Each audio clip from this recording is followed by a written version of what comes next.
دوستو، ماہ رمضان برکتوں والا مہینہ ہے۔ اس ماہ کی عظمت کا اندازہ اس بات سے لگایا جا سکتا ہے کہ قرآن مقدس کا نزول اسی پاک مہینے میں ہوا۔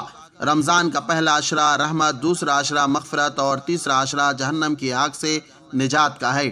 جب رمضان المبارک کا چاند نظر آتا تو آپ صلی اللہ علیہ وسلم فرماتے تھے کہ یہ چاند خیر و برکت کا ہے، یہ چاند خیر و برکت کا ہے۔ میں اس ذات پر ایمان رکھتا ہوں جس نے تجھے پیدا کیا۔ حضرت جبرائیل علیہ السلام نے دعا کی کہ ہلاک ہو جائے وہ شخص جس کو رمضان کا مہینہ ملے اور وہ اپنی بخشش نہ کروا سکے، جس پر حضرت محمد صلی اللہ علیہ وسلم نے ارشاد فرمایا آمین۔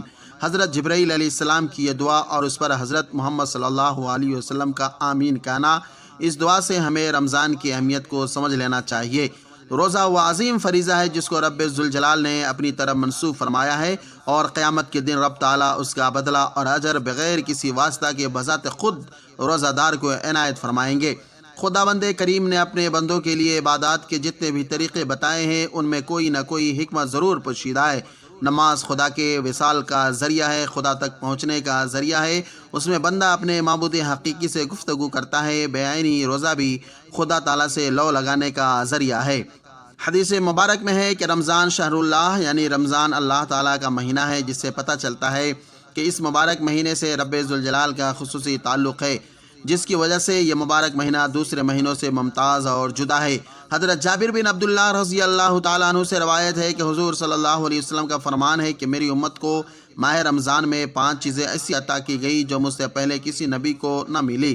پہلا یہ کہ جب رمضان المبارک کی پہلی رات ہوتی ہے تو اللہ تعالیٰ ان کی طرف رحمت کی نظر فرماتا ہے، اور جس کی طرف اللہ تعالیٰ نظر رحمت فرمائے اسے کبھی بھی عذاب نہ دے گا۔ دوسری ہے کہ شام کے وقت ان کے منہ کی بو جو بھوک کی وجہ سے ہوتی ہے اللہ تعالیٰ کے نزدیک مشک کی خوشبو سے بھی بہتر ہے۔ تیسرے یہ کہ فرشتے ہر رات اور دن ان کے لیے مغفرت کی دعائیں کرتے رہتے ہیں۔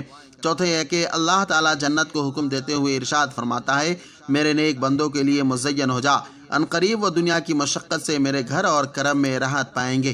پانچواں یہ کہ جب ماہ رمضان کی آخری رات آتی ہے تو اللہ تعالیٰ سب کی مغفرت فرما دیتا ہے۔ رمضان کے اس مبارک ماہ کی ان تمام فضیلتوں کو دیکھتے ہوئے مسلمانوں کو اس مہینہ میں عبادت کا خاص اہتمام کرنا چاہیے اور کوئی لمحہ ضائع اور بیکار جانے نہیں دینا چاہیے۔ اس ماہ مبارک میں ایسے انداز میں عبادت کو فرض کے طور پر متعین فرما دیا گیا ہے کہ انسان اس عبادت کے ساتھ اپنی تمام ضروریات و حوائج میں بھی مصروف رہ سکتا ہے اور عین اسی خاص طریقے عبادت میں بھی مشغول ہو سکتا ہے۔ ایسی خاص طریقہ کی عبادت کو روزہ کہا جاتا ہے، جسے اس ماہ میں فرض فرما دیا گیا ہے۔ روزہ ایک عجیب عبادت ہے کہ انسان روزہ رکھ کر اپنے ہر کام کو انجام دے سکتا ہے۔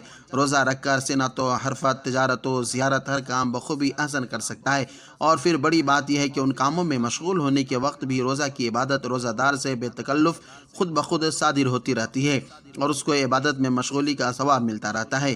میرے دوستو، ہمیں امید ہے کہ آپ کو آج کی اس ویڈیو سے بہت کچھ جاننے کو ملا ہوگا، لہٰذا دعا ہے کہ رب تعالیٰ ہم سب کو پورا مہینے کا اچھی طریقے سے روزہ رکھنے کی توفیق عطا فرمائے، اور رب تعالیٰ سے دعا ہے کہ اللہ رب العزت ہماری دعاؤں کو قبول فرمائے۔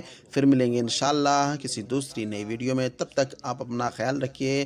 خدا حافظ۔